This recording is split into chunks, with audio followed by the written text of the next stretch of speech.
ये आदमी नेपाल फ़ोन लगाता है।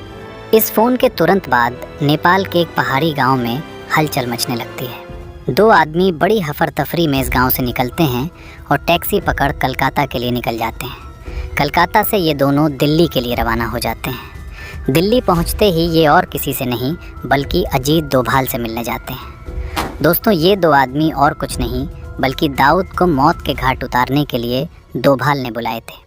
ताज्जुब की बात यह है कि दोनों आदमी कोई जासूस या फौजी नहीं बल्कि भारत से भागे हुए दो कुख्यात गैंगस्टर्स विकी मल्होत्रा और फरीद तनासा हैं। आखिर गैंगस्टर्स को सलाखों के पीछे डालने वाले डोभाल आज खुद क्यों इन दोनों के साथ हाथ मिला लेते हैं। राजेंद्र निकालजे नाम का एक नौजवान डी कंपनी में शामिल होता है। फिर आता है साल 1986 जिसने पूरी कहानी की दिशा बदल दी।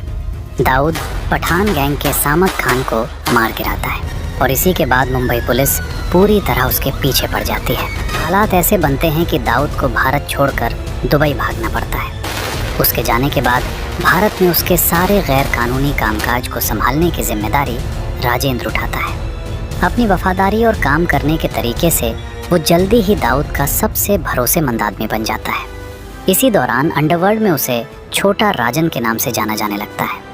छोटा राजन डी कंपनी को नई ऊंचाइयों तक ले जाता है, लेकिन इसी बीच शकील नाम का एक और गैंगस्टर भी दाऊद के करीब आता जा रहा था। धीरे धीरे शकील और छोटा राजन के बीच ये मुकाबला शुरू हो जाता है कि कौन दाऊद का सबसे करीबी बनेगा। यही प्रतिस्पर्धा आगे चलकर गहरी दुश्मनी में बदल जाती है।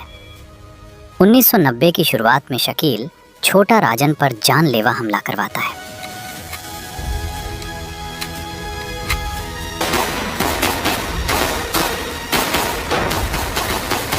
लेकिन इसके बावजूद दाऊद शकील को अपने करीब बनाए रखता है। यही वजह थी कि दाऊद और छोटा राजन के बीच दूरी बढ़ने लगती है। आखिरकार 1993 में दाऊद पाकिस्तान के साथ मिलकर मुंबई में बम धमाके करवाता है।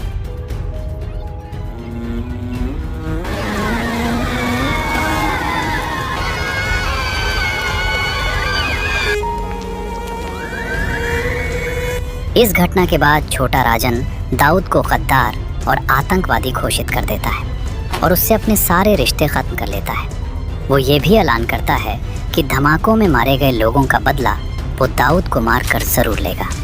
यहीं से अंडरवर्ल्ड की सबसे ख़तरनाक दुश्मनी की शुरुआत होती है।